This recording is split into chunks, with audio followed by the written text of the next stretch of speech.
Hello, members. Good evening and welcome to you all. I am very excited about this evening. Well, it's sort of a bit bittersweet because I'm so excited to have Sarah Knowles MW, our buyer for Champagne, joining us for what I have no doubt is going to be an absolutely fabulous whistle stop tour around some of the biggest, don't like to use the word brands, but brands probably not bad, brands of champagne, but also a bit of a mini masterclass on how they're made and what you're tasting when you're trying champagne.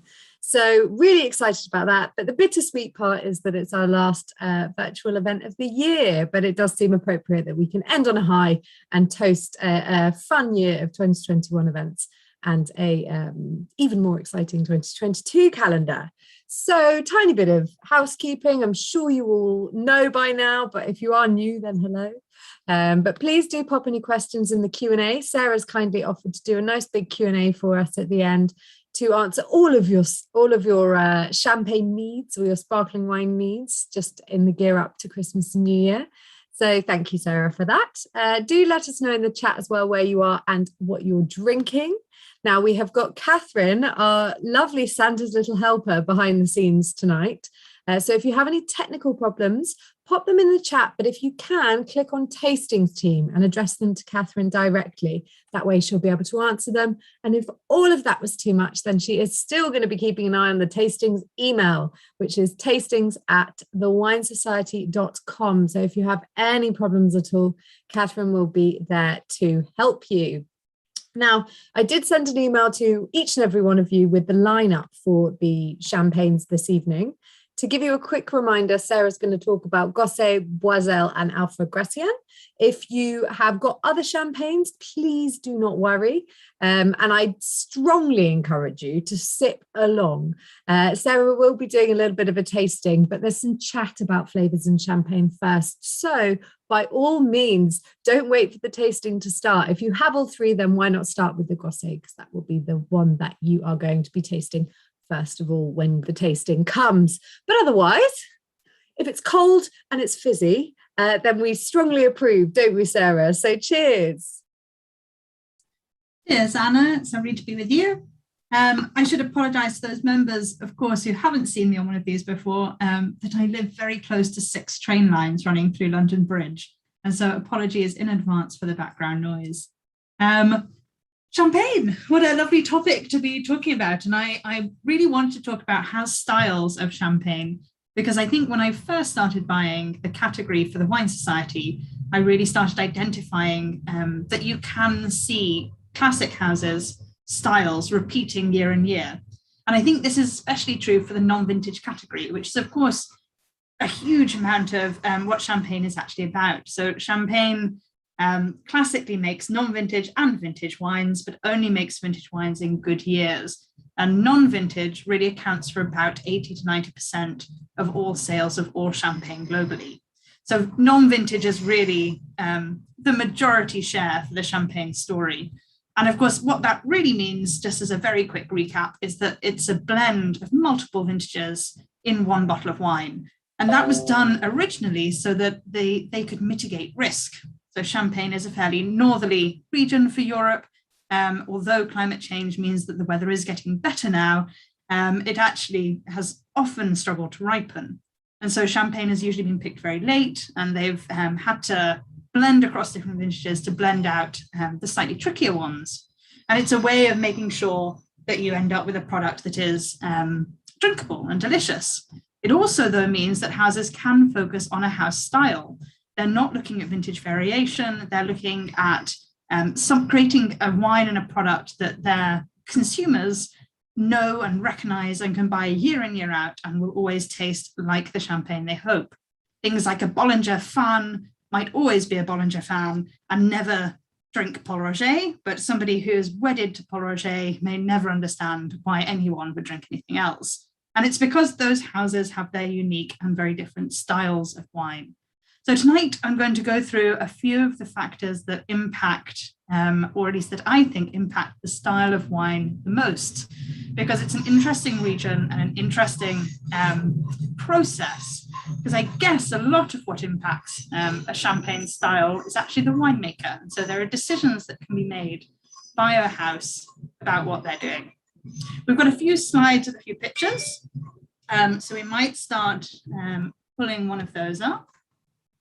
And as Anna said, if you have some bottles in front of you, please don't wait on the tasting part. Have a sip of champagne.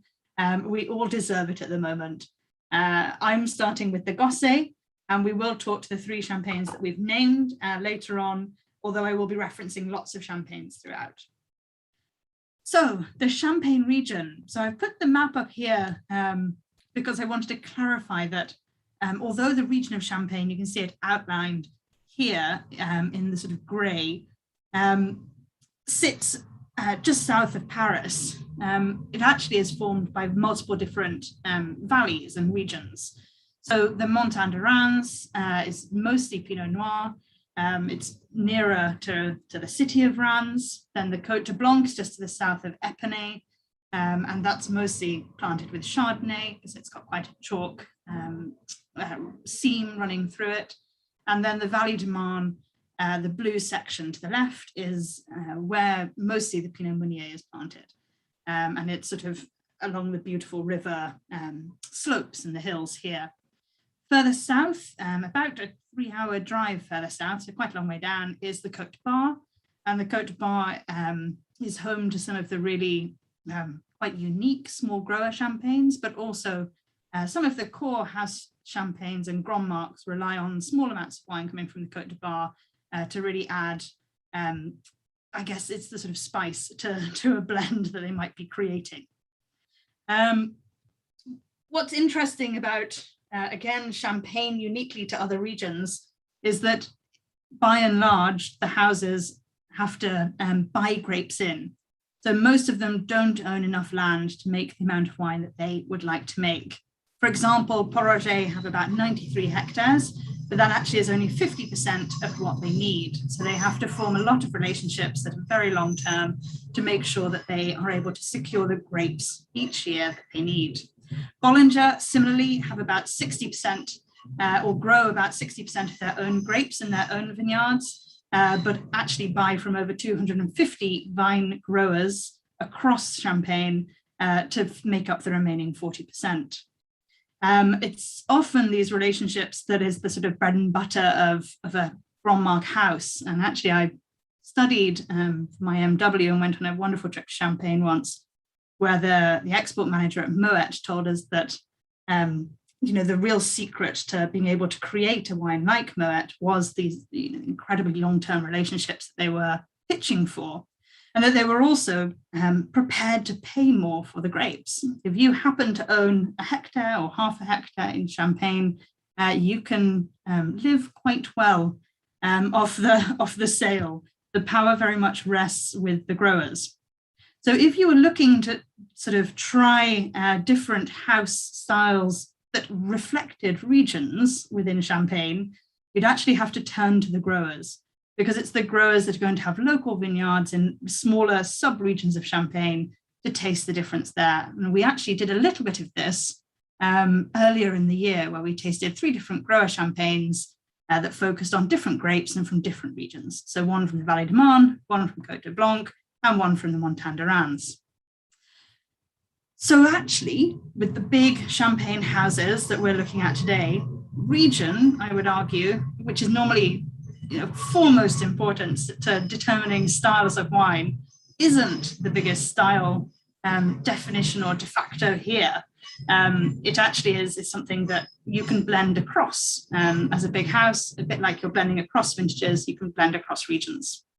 It means, though, that all of these incredible winemakers can pick from a sort of very large palette of paints to decide what the style should look like.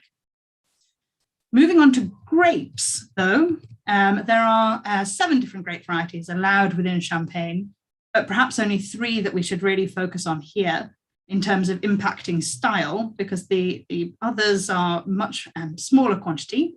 So we have Pinot Noir on the left-hand side, Chardonnay in the center, and Pinot Meunier on the right.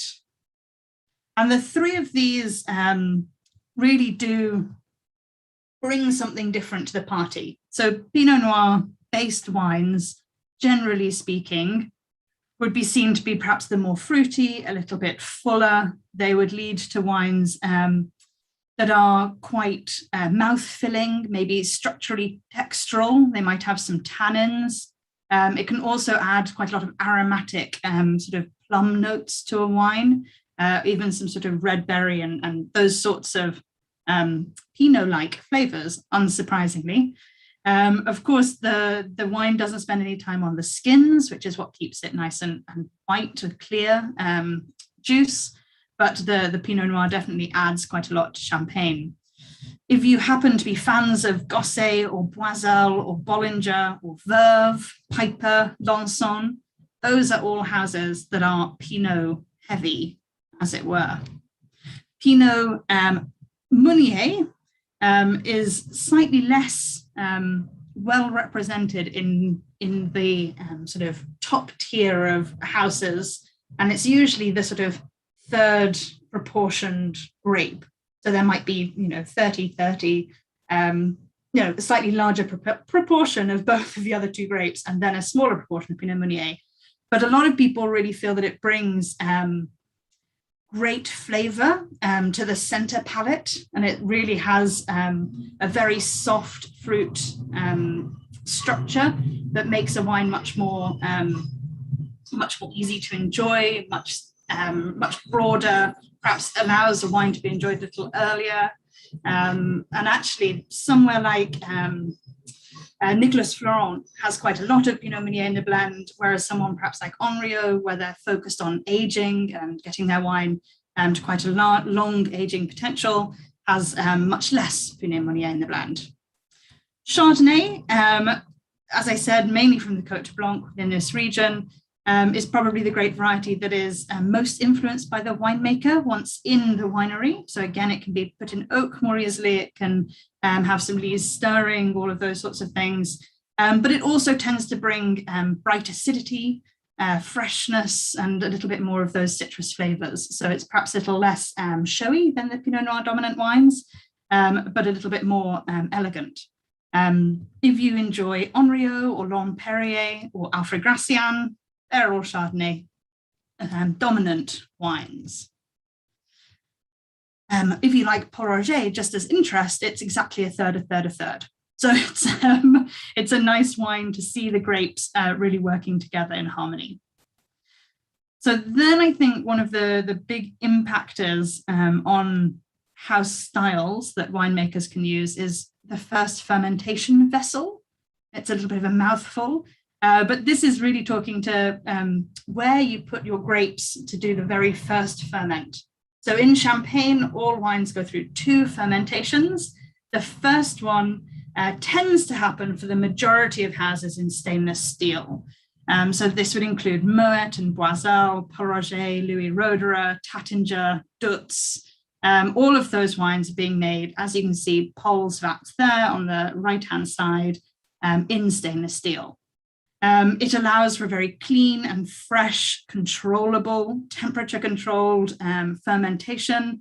It keeps wines nice and tight. It preserves the beautiful fruit aromas, and it can keep acids nice and fresh. So there's a lot of advantages to stainless steel. However, a few wineries are still using oak as the first fermentation vessel, including Alfred Gratien, who of course make the societies, Krug use 100% oak, and Bollinger use a proportion of oak within their blend.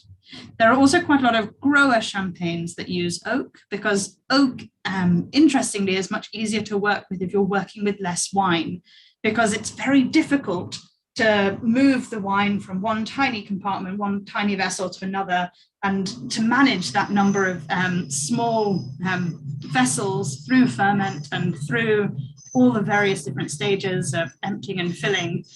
It is more time consuming and more hard work, but for smaller growers, it also gives you much more control. You can keep small plots separate, you can keep parcels separate, you can keep grape varieties separate. And somebody like Nicolas Jager at Alfred Gratien will actually invite all of the different growers he's working with to taste their specific barrels each year, which is a wonderful way of making your growers slightly competitive around quality, because they can each see that their barrel is theirs and they know what it might then add to the blend. And Nicholas can tell them whether it's going to make the cut for the top cuvée that year or whether it won't. So it's an interesting, different way of managing your stocks. Also, of course, fermenting in oak adds something to the flavor and to the structure. So the structure is affected because oxygen ingress is a little bit more easy instead of in stainless steel where it's very controlled, and oxygen will soften a wine a little bit, but also that pull of oxygen on the wine will mean that the wine is going in and out of the wood barrel a little bit. So it is taking on some of those toasty vanilla flavors. There are other formats in Champagne at the moment. So I keep seeing lots of concrete going in. There are ceramic eggs going on, but most of them are fairly minor, and so not really affecting the major styles of wine or house styles that we're seeing. So then on to a very often talked about in Champagne topic, which is malolactic fermentation. So I mentioned that Champagne goes through two fermentations. It goes through the first in one of these vessels, and then a second that actually takes place in bottle that we'll talk about in a minute. But there is a bacterial fermentation that also happens. So potentially you can argue it goes through three, but all wines or all winemakers around the world making still and sparkling wine have to at some point make a decision about whether they will control a bacterial ferment, which turns malic acid, which is present in green apples, into lactic acid, which is present in yogurt or cream. And that is called malolactic fermentation. And that decision can be something that really impacts the sort of feel of a wine. So you can see from the sort of visual thought picture of biting into a green apple, that acidity is very bright, it's very crunchy, it's very crisp, as the French would say, and it can be a little bit more lifted and elegant. If you decide to let it go through, you're going to change your acid, it's going to soften. The sort of yogurt or sour cream analysis is one of those, it's an amazing way of thinking about the acidity, because I never think of yogurt and dairy products as being very acid. I always think of them as being quite alkaline, but they're not. That crunchy acidity that comes with old cheese or with Greek yogurt is the way to think about it. But it's a softer version of the acid for sure. And it forms a different pattern in the mouth. So where malic acid, I think, always has quite a pointy style and structure, lactic acid tends to be a bit fuller and broader. And that's something that winemakers get to decide on. They decide on it usually through temperature control. So the bacteria that does this process will die at a low temperature. So if you are going to control your malolactic, you just have to chill your wine. But actually in Champagne, we were talking about it being a cool region. They have a lot of acidity in the original wines. They can often be below 3 as a pH. So very, very acidic. They actually want to soften the acid a little bit. So the majority of houses will allow their wines to go through full malolactic fermentation. And that would include people like Paul Roger, Bollinger, Tattinger, Moet, Veuve Clicquot, the list goes on. However, there are some houses that decide that they would like to have very tight green apple acid. That would include Gosset that we have tonight, Henriot, Lanson, and Alfred Gratien, all of which decide that they want to keep the acids as tight and as elegant as possible. And so they're going to have a very different style. Reserve wines. So this is another difficult part of the Champagne story in the production side.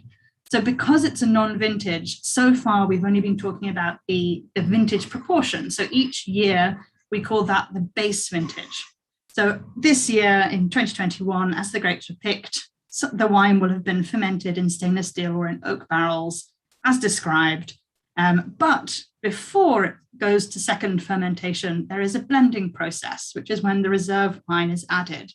And this is something that each house has usually a secret recipe for, or a style that they particularly enjoy, or something particular to their house that connects to the reserve wines.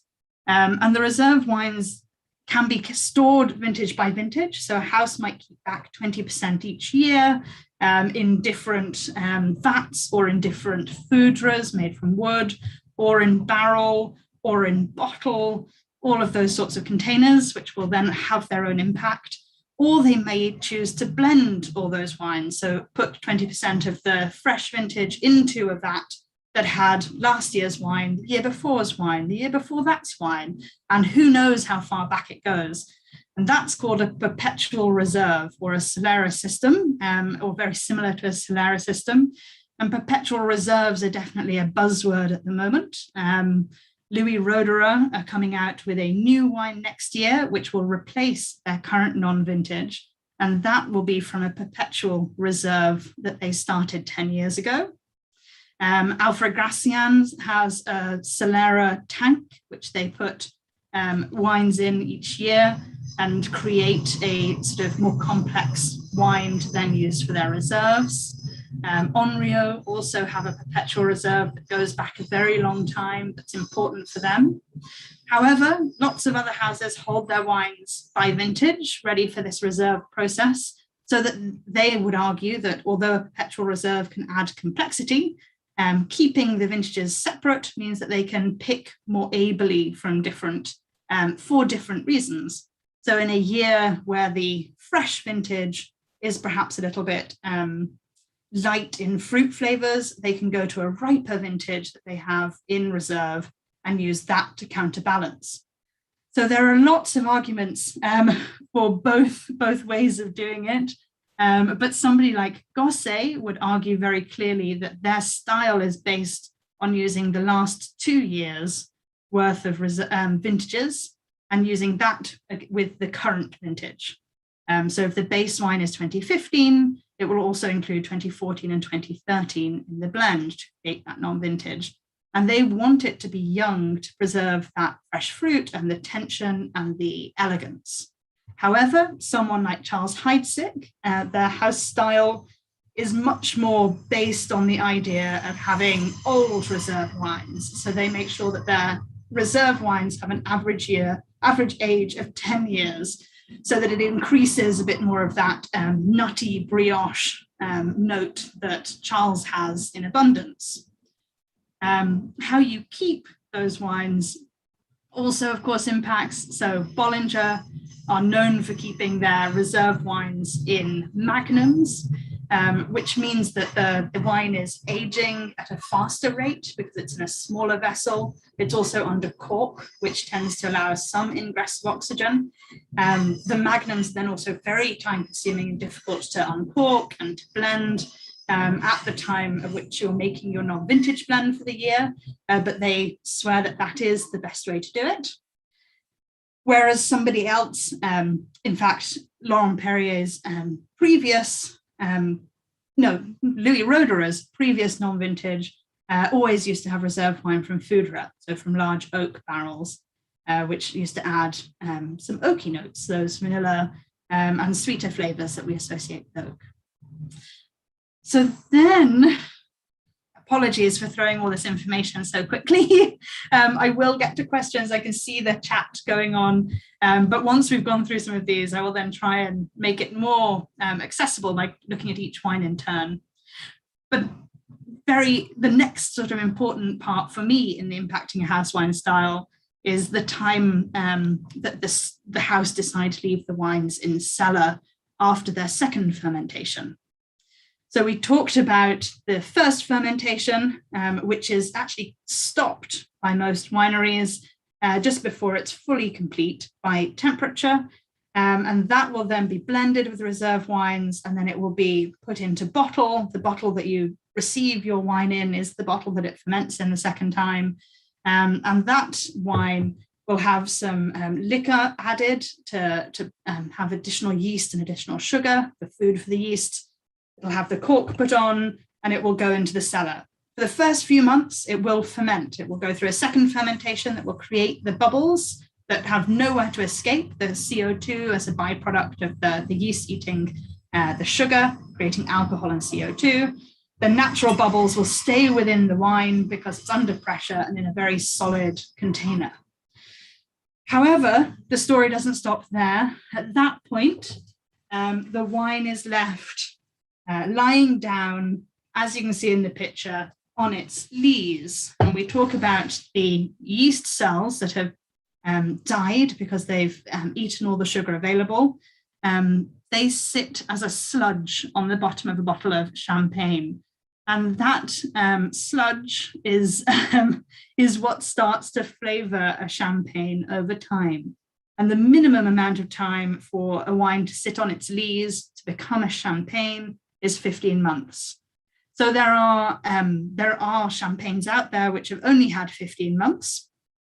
And the sort of very inexpensive champagnes that you perhaps see on offer or on fantastic adverts that are very tempting all over the place, especially this time of year, they tend to have the lower minimum amount of aging, mainly because, of course, it's very expensive to sit on stock and to hold it for longer than minimum. However, a huge number of the well-known champagne houses age their wine for significantly longer. So we've got huge discrepancies across, but it sort of ranges for most branded wine at about 24 months through to 7 or 8 years. So someone like, let me have a look. So someone like Moet or perhaps someone like Mumm would be at about the sort of 20 to 24 months. So 2 years, more or less on the lees.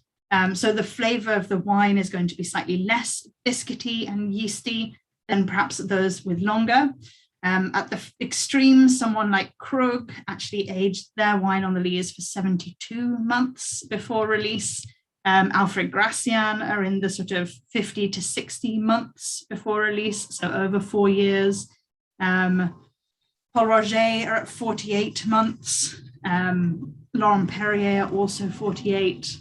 A lot of people seem to sit at the 36 months on the lees, so 3 years from making. People like Dutz are at 3 years, Henriot's at 3 years, and Charles Heidsieck would be at 3 to 4 years. So the time here can really change. And of course, once a house has established how long it wants to leave its non-vintage on the lees, that's something that then impacts production and export every year. There's a risk when champagne is going crazy on the market. So in the run up to the millennium, perhaps, that some houses would pull their champagne from cellar early and put it to market with slightly less lees time. But the danger there is that you're really going to put forward a wine that doesn't reflect your house style that you've built up. So it's an interesting factor in the decision. Finally, the last factor that sort of can impact a style of champagne which is often talked about would be dosage. However, controversially, I'm not going to give it much time because I actually think that dosage across champagne brands has become a pretty samey story in that 10 years ago, we had slightly more. So dosage is, of course, the portion of wine that you add at the very end of this process. I should restep. So after it's sat in cellar for a few years on the lees, you have to somehow get that leesy sludge out of your bottle. To do that, you disgorge the wine, which is where you after raising the bottle very slowly upright so that all the lees slide the cork. You then put the neck, you freeze the neck of the bottle. That freezes the sediment into a nice full ice cube. You flip the bottle up, open the beer cap, crown cap, that is why all champagne has a beer top to it. But you flip the beer top to it, the ice comes out, taking all the sediment, and then you have a clean wine. but it's below the regular fill. And so you have to top it up. And that topping up is the dosage. At this point, a winemaker can frankly decide how sweet the wine is going to be. So if you're going to make a brut or a dry, extra dry, or a demi-sec wine, this is the point where you make that decision. Most brut non-vintage wines, which is the largest category by far, used to be at about 12 grams residual sugar in that final dosage about 5 to 10 years ago. And now all of them have more or less moved to about 8 or 9. It's a little bit of taste. So I think we're all getting a little drier in our taste, but we're also seeing vintages in Champagne get warmer and riper. And the warmer, riper nature of a vintage means that you don't have to have as much sugar in it to have that balance that you want to achieve in how the acids and the fruit feel. So dosage isn't, I think, as important as it used to be, mainly because most houses are acting the same. So, Anna, I think I may have just talked and talked, and if I have any members still with me, it'd be a miracle. But plenty, Sarah. We do still have 3 wines to talk about in a little bit more detail and discuss their house styles relative to each other. But yes. I only popped up originally, Sarah, because you were talking on a point a member had asked a question on. But there and then you answered it. So I thought I'd hang around anyway, because I knew I was coming back for the tasting. And Eleanor's just written, not only are they here, but they're taking notes. Marvelous. Thank you, Eleanor. Stick with me. But no. So I did suggest that people started with Gosset if they have the three wines, mainly because I think picking the order here was tricky, because there are similarities across all 3, but there are also some differences. I'm going to taste Gosset, then Boizel, then the Societies, because I think that will go up in terms of elegance to fullness. However, there are lots of other factors at play. So, for example, Gosset has more or less equal parts Pinot Noir and Chardonnay, with only 10% Pinot Meunier. However, the house feel that the Pinot tends to have a little bit more sway over the palate and the nose. And I think I agree here. So it's a very aromatic Pinot-y nose, if that makes sense, having described it before. So thinking of those Mirabelle plums, maybe some red fruit rather than apples and lemons. It's more plum and red currant and maybe some cranberry kind of flavors on the nose. This doesn't have any malolactic fermentation, and so the acid should be very tight and precise. And it has had 3 years aging on the lees. So it should have then developed some countering, more biscuity, toasty notes. But it actually only has 15% reserve wine, and that reserve wine is young. So it is trying to push those more elegant, fruit-driven, younger flavors to the fore.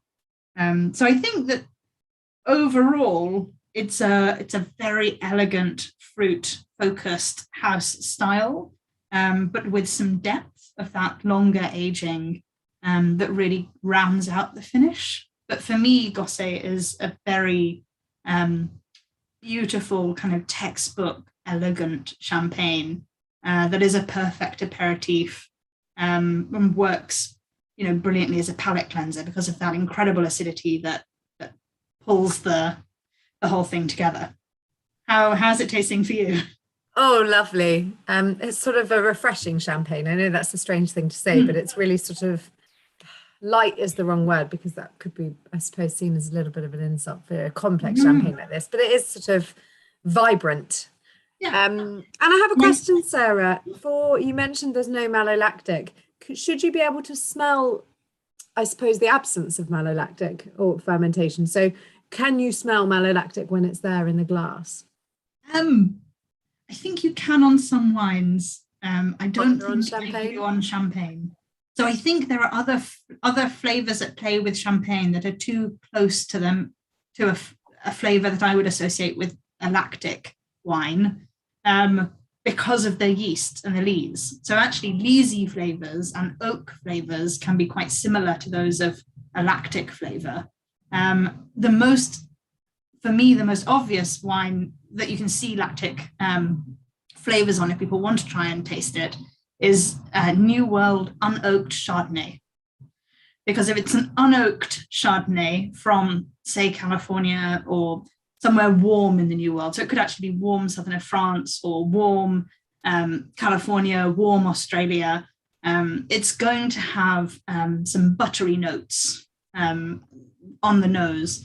And those buttery notes aren't from oak, because we know that there isn't any oak, and it's not from yeast lees, because it's very unlikely that especially perhaps an inexpensive Chardonnay has had batonnage or lees work. And so then the only thing that could have really brought that to the party is the malolactic fermentation. So it's adding something there. And equally, I think you can taste when it hasn't been done, because you get that much tighter, crunchier acid, which is often something that I'm surprised that people don't try to preserve more frequently. Although I get it. I think my very first sip of the Gosset tonight was a surprise at the acidity. and I know that Champagne is just one of the highest acid wines that we ever look at and taste. And it can be a bit of a shock to the system. I always joke, but it is absolutely true that I take a huge amount of Gaviscon with me on Champagne trips. And I also tend to book a dentist appointment when I get back. So it is full on. But people say how bad red wine is for the teeth, Sarah, but I will never forget going on that trip to Champagne with you, and you said it's not the red wine that's going to do it. It's the Champagne. Never. It is always the Champagne that is the absolute killer. So no. Let me open up Boizel, because this is the wine that we should taste next. Whilst you're opening that, Sarah, can I ask a quick question? We've had Robert's just asked, and I think it's probably worth mentioning. You are talking about the non-vintage styles, right? So here we're sort of talking about the non-vintage, the consistent style. Yes. Now, for vintage champagnes, do houses try and keep a consistent style, or do they play to the vintage of the year? So usually their answer to me on that question is that they're trying to showcase that vintage. They will have their own house style on top, because many of the things I've mentioned today are applicable to the making of champagne, both vintage and non-vintage. So they all go through those processes, apart from the reserve wines, which of course aren't in vintage champagnes because it's just single vintage. But they are really trying to stress the vintage and put that on a pedestal, as it were. But of course, house styles will remain. So Bollinger's vintage has slightly more oak, so does Alfred Gratien, so does Krug's, whereas Paul Roger won't. And they will play to the malolactic or not decision as well. So Henriot won't have malolactic on their vintage, whereas Veuve Clicquot will. So yes, there are house styles that will remain, but it's much less instantly recognizable. So what always, it's a very silly, geeky game to admit, but during champs tastings, which is when we as buyers taste all of the various wines that we stock blind to try and see what really is shining now, and to pick 40 or 50 wines that happen to be champs that year, champions. We also, of course, talk about all of the wines that we're tasting together, and we score all of them regardless of whether they make the offer. Some good, some bad. But when it comes to the champagne tasting, my God, the competition between us all to try and name which house is which and to actually see the styles come through is a bit of a game that we probably shouldn't admit to very frequently. It makes us extremely boring, I think. But we will see. So, Boizel. I should have also referenced, of course, that Gosset is the oldest wine house in Champagne. It's been making wines since Elizabeth I was on the throne. So it's really got some history in the region. There are lots of arguments about who is the first Champagne house, but there isn't on the wine basis. Gosset was there first making wine and champagne. Boizel, this is a bit of a house favorite for us. I think Boizel and Alfred Gratien are perhaps the two houses that we work most closely with. And I've chosen for it to go next as a little bit of a follow-on, because it's also Pinot dominant, or the previous was sort of Pinot influenced, and they happen to be equal, but this is Pinot heavy. So this has 55% Pinot, 30% Chardonnay, and 15% Pinot Meunier. So it should have that lovely fruity, slightly more plummy notes, red berry notes, those sorts of things.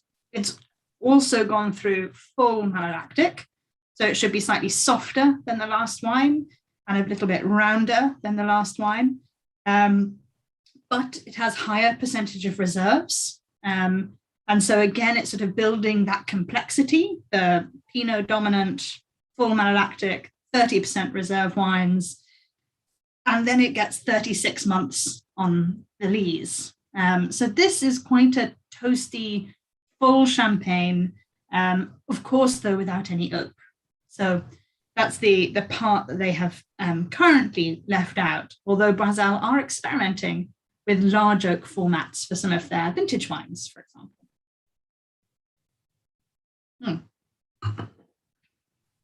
And for me, this is my kind of, I often use it in tastings because I think it, whilst Gosset is this wonderfully elegant, sort of fine wine, this is champagne to a T. So for me, it's sort of textbook. If you're having a glass of champagne, this feels to me like what people are expecting. I think it's got richness, but it's got fruit. It's got that lovely balance of bright acidity, but a softer palate than the last. It's a huge crowd pleaser. For me, in the best sense of the word. I wouldn't want that to be seen as a derogatory term at all. I think crowd pleasers are what we're all looking for in life. And Boizel, I want to be in the crowd where Boizel is. What do you think of it? I love it, but I have to say I always love Boizel. I think it's probably one of the only champagnes I could pick out in a blind tasting, unlike yourself, Sarah. It's exactly what you've said. It's sort of softer. For me, it's slightly friendlier, for want of a better word. I think that racing acidity is something that puts my husband off for the Gosset. He finds it a bit too much, and then he can only have one glass, which is not so bad for me because then I get 5. But but I do get completely the crowd pleaser point. This is the sort of champagne that in our house gets evenly shared, which is saying something. So. Yeah. And of course, Boizel is a family-owned house. They're on the Avenue de Champagne. If you actually go to Epinay and visit, they always have a great tasting room and always welcome members. They're really part of the sort of heart and soul, or the furniture of Champagne. I think they're one of those houses. They're also relatively small for the name that they've gained, I think. Sarah, just to comment, not talking millions and millions of bottles. Just to comment, sorry, obviously Catherine kindly popped up the picture of the bottle earlier, and we've got the Decanter Platinum Award. That is in itself is a blind tasting, am I right? The Decanter Yes. Award will have gone to it blind, because we have had some comments on branding in the chat, which is very fair when we're discussing champagne. Champagne is a huge sort of branded industry, but it's reassuring that Boizel often does well in our champs, but also Decanter Platinum. Yes, no, definitely. The Boizel tends to do very well in tastings around the world. It does well in France in the Guy d'Achette most years, and Decanter here, and IWSC and all the rest. But branding, yes, it's a huge question. I think often some of the best branded champagnes also perhaps aren't the most fabulous. Back it up, but I guess I also love the look of Krug and would never turn that down. So I think there's branding and there's branding. And of course, it's appealing to different segments and sectors and times and occasions. But champagne is a celebratory drink. It's also above the average bottle price quite some way in the UK. And so it should always be seen as quite a special occasion when we open champagne. And so the branding should reflect that. And I think that something like Gosset in their very particular bottle, so this is their antique bottle shape that they've been using for hundreds of years, and ever since they first started making champagne, does set them apart. And using a different bottle shape can be very powerful for that. So Charles Heidsieck, Krug, Gosset, each have different shaped bottles that are very recognizable and particular to them. But equally, I think one person's classic branding is somebody else's dull, and I don't know where to draw the line. But luckily, as buyers at the Wine Society, we don't look at the branding too much. So we of course care that it has all the correct information on there, but we actually will never cut our nose to spite our face. So if the wine is good, we will bring it in. And of course, we were probably working in luxury for years when we just had the list. There wasn't a huge presence of photos everywhere and all the rest. And now, of course, going digital, we're perhaps seeing that some of our brands need a little refresh and an update, and perhaps some of our favorite suppliers should be challenged to make a few tweaks. But I'm always interested to know what everybody thinks, especially because I'm sure that their opinions are split on Alfred Gratien's and our own label, our own brand. Let's get that open. Marvelous. I brought a tea towel tonight in case anything exploded, but I seem to have got away with it. I did create a little sparkling wine fountain on myself a couple of weeks ago, Sarah, on a intro to sparkling wine webinar. Speaking of branding, very quickly before I get subverted, we're the Society of Champagne is always a slight oddity within our range because lots of people ask whether or not it should be an exhibition wine. So we have two ranges of wines. The Society tends to be the entry level, and the exhibition tends to be a step up. Of course, we think that this champagne is pretty phenomenal and so would deserve to be an exhibition wine, but within the category of champagne, it is a non-vintage brut. And so we thought that it is therefore a society wine in this category, but that's always up for debate, and who knows, may change at some point in the future. What is very true is the champagne won't change. This is our longest term relationship with any supplier, over 100 years now, and is a wine that, as a buying team and as the buyer for champagne, I feel probably has the most value. And I will let you decide because I can tell you how it's made. So this is a Chardonnay dominant wine. So the first Chardonnay dominant we're trying. It has no malolactic fermentation though, so back to the Gosset style acidity. It is 100% oak fermented in second and third use white Burgundy barrels. And so it does have a different primary fermentation vessel to the other two, which were both stainless steel. And the oak use will bring in some different flavors and will affect how the structure feels because of that tiny amount of oxidation. It also has a very long aging. So Alfred Gratien have a minimum of 4 years on the lees, but usually it sits much more comfortably at about 5 years on the lees. And it also has a 30% slug of reserve wines, which I mentioned earlier, more and more is coming from this Solera system or Perpetual Reserve. So adding a little bit more age, more complexity there too. So really, I tend to think that this, or that Nicholas here is, as all the winemakers are, they're making a judgment all around what they're trying to highlight and what they're looking to balance. I think here, Nicholas is trying to highlight those toasty flavors from the long lees aging and some of the oak use, but he's balancing it by that very sharp, very crispy acidity, which hopefully brings an entirely different style to the table. So again, a very kind of, and we tend to think all the buyers have house palate. So we tend to think that this is quite a recognizable house style when you get used to it because of this juxtaposition of very high acid with a little bit more creaminess and weight coming from other things. Of course, the Chardonnay element is also known for its elegance relative to Pinot, which is known for its fruitiness. And so again, it's sort of this counterplay between elegance and fullness. that is being played out here. I think it's interesting, Sarah, as well, because on the face of the matter, if you were to say, right, well, which wines should we taste in which order, and you saw that this was a Chardonnay dominant wine, you might, not Yes. knowing the rest of the story, think, oh, well, that one should probably go first. And actually, when you add in all those other puzzle pieces, which is why the beginning of this evening was so important, all those other pieces are actually so vital in the outcome.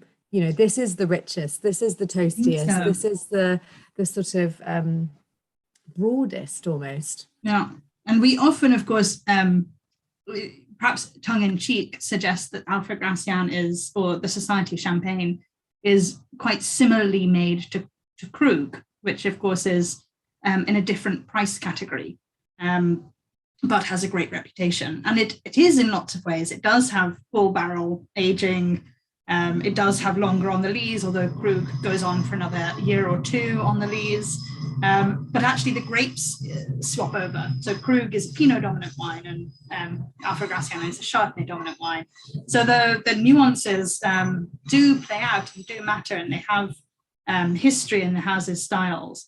And although year on year, the blend may change to a small degree, all winemakers, all chefs de caves, as they're known in Champagne, have the talent and skill to taste every wine every year and every patch and every barrel and every ferment, and they will make those micro decisions around blend. But by and large, there is a bit of a house recipe for each house, because you are trying to replicate something that was made the previous year, by using reserve wines, by keeping to a bit of a recipe, by repeating successful steps and looking for that balance that you're particularly after.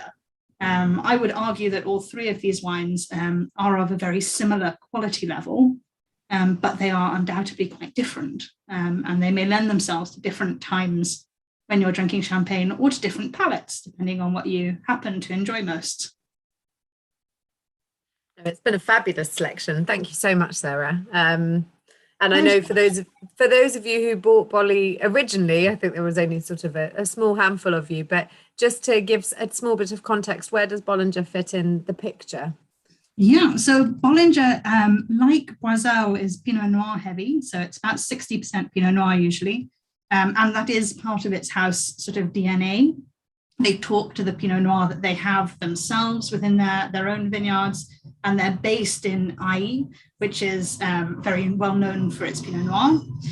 They then have 25% Chardonnay and 15% Meunier, and the non-vintage has a small proportion of wine that has been oak aged. It also has reserve wines, some of which were kept in Magnum under cork, although not all of them, because the quantity would be unmanageable.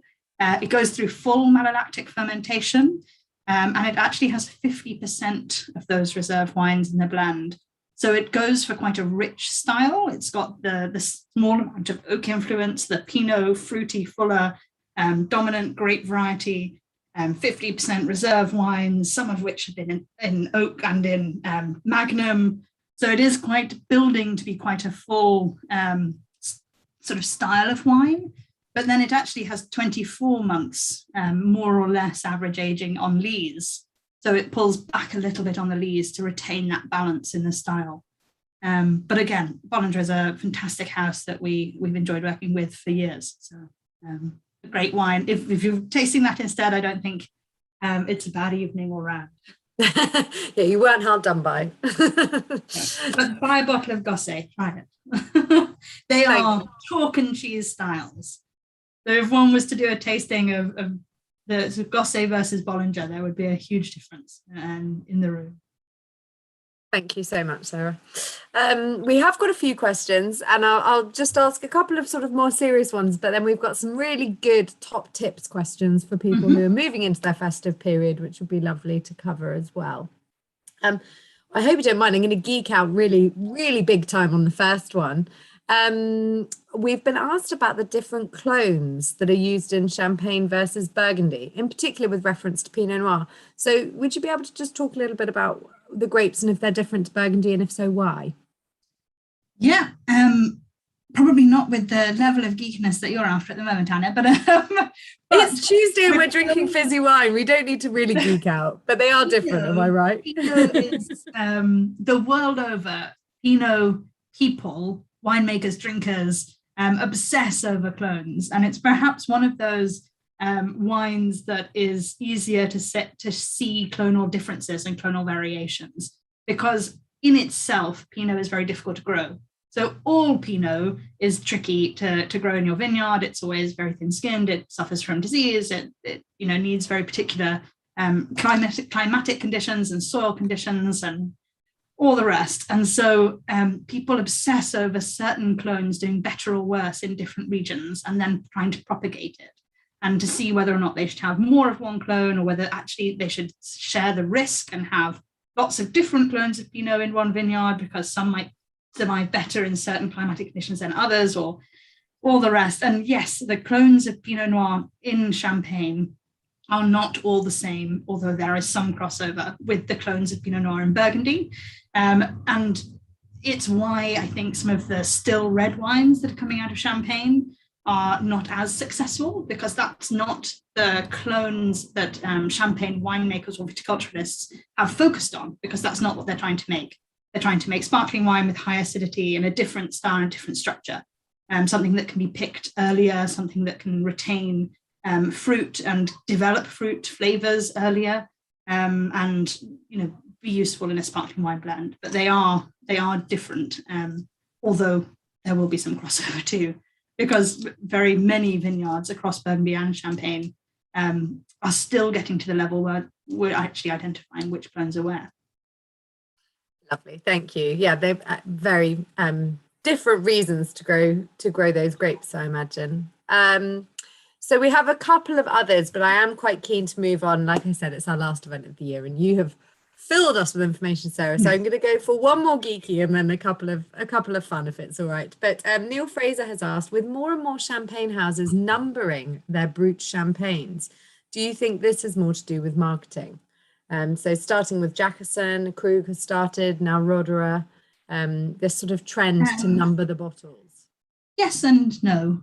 So I think there's a group of consumers who enjoy champagne to a level that means that having the additional information is very helpful. I think grower champagnes led the way in creating very easy to read and understand back labels, which was easier for them to do because they were working on a much smaller scale. And so they really had control of everything that they were doing, each vintage to vintage. They would perhaps only have one disgorgement date a year. They would have one particular dosage level. They would know precisely which vineyards their wine had come from, and so they could put that information on the back label, which I think more information is always good. However, I think we can get quite distracted in non-vintage by looking at the base vintage. And so we often chase good base vintages for a non-vintage, which is counterintuitive because the wine is meant to show something that succeeds vintage variation and actually brings a house style to the fore. So, and in particularly poor vintages where you might try and avoid a base vintage from a tricky vintage, usually they're the vintages where they add more reserve wines to counterbalance it. And so there is a real ability within Champagne to mitigate vintage change and difference. Having disgorgement dates on the back of bottles and things like that, I think also is quite important because Champagne, non-vintage Champagne will age in bottle. I encourage producers to do it. And in fact, we've just got disgorgement dates on the Society's wine. It's just gone onto the back label. It's a nightmare in the warehouse for stock control and rotation because we're talking about a non-vintage product with one product code that now suddenly has different information in different batches coming through. And so stock rotation has to be on point to manage it. Otherwise, there's going to be some crossover. And of course, previously, that wouldn't have necessarily been a huge problem because, of course, I think the wine will taste good for a number of years. And many people would argue tastes better after a few years. And our storage conditions are very good. But it's something that we're going to have to learn and develop and move with as we go, which may include code change for the Society's Champagne. So we have kept the same code. for many, many years. In fact, since the champagne was first offered to members. And it may not be fit for purpose if we want to try and track different elements of the changing components of the wine. Now, a quick fire question, Sarah, the last one. I'm conscious of time. I think in a way we might delight members here because we have had a few people ask about the fact that you're drinking in a wine glass. I think you've got some good news if people are having guests over this Christmas about not needing to hurry out and buy flutes. Is that right, Sarah? No, goodness. So we had a bit of a joke about this quite frequently as a team, because I'm one of the buyers that tends to tell the world that they should drink wine from whatever glass they most enjoy drinking wine from, and not get too bogged down in the latest thing that Zalto have hand blown from purest crystal, and just crack on and enjoy. And that includes for me being able to drink champagne from a coupe when coupes are fun, or having it from a flute at my auntie's house because that's what she has and it's wonderful. And I've had some of the best wines of my life from fairly poor glassware. However, in my own house, I do tend to use very boring white wine Riedel glasses for all of my sparkling wine and for all my white wines. And I have I have two Riedel boring glasses for my red wines, a Pinot and a Cabernet glass. So in my day-to-day life at home drinking wine, I tend to stick to fairly classic but simple, nice glassware. Although I've been smashing quite a few recently, so it may be a bit of odds and sods this Christmas. But in my life, some of the best wines I've ever had have come from fairly inappropriate glassware, and have still tasted fantastic because they tend to be about, or wine and enjoyment tends to be about who we're drinking with, what we're doing, all the things around it. And although I think you can perhaps save really good fine wines when you do have some good glassware, also don't open one of those bottles and let the moment pass when you could. So no, drink from what you want. Have a wonderful time. Yes, a straw. Sure, a mug. How about a tankard? Sure. I've got a tankard, sadly full of water. if you're inviting me and you've got good champagne, I'm not going to complain about the glassware. Exactly, Sarah. And that was quite my point. Don't rush out and buy new glasses just for this Christmas. No, spend more money on better champagne. and don't worry about the glassware. Make sure it's dishwasherable. That's my top tip. That is truly the best tip, especially around this time of year and entertaining. Well, thank you, Sarah, so much. Another absolutely cracking event, and I can't think of a better way to round off 2021 and our virtual events program. Also, to Catherine behind the scenes, I did ask her if she'd pop up. Here's our little Santa's elf in the background. Thank you very much for this evening, Catherine. Beautiful glass. Beautiful glass. A shiny flute, but a genuine heartfelt thanks from all of the tastings team and buying team and extended team at the Wine Society for everyone who's joined us in 2021 for an absolutely cracking calendar of virtual and in-person events. We're back in 2022, bigger and ever than better. Oh gosh, I can't get my words out. I had my first sip of wine on a tasting, Sarah, and I've gone all in a fuzz. I'm absolutely thrilled to say that 2022 is already online. You can start to book, but there are so many more events coming your way. So keep your eyes peeled. And to everyone at home, whether you're watching live or on YouTube or on the recording afterwards, have a very, very Merry Christmas and a Happy New Year. And thanks to Sarah. Merry Christmas. Merry Christmas.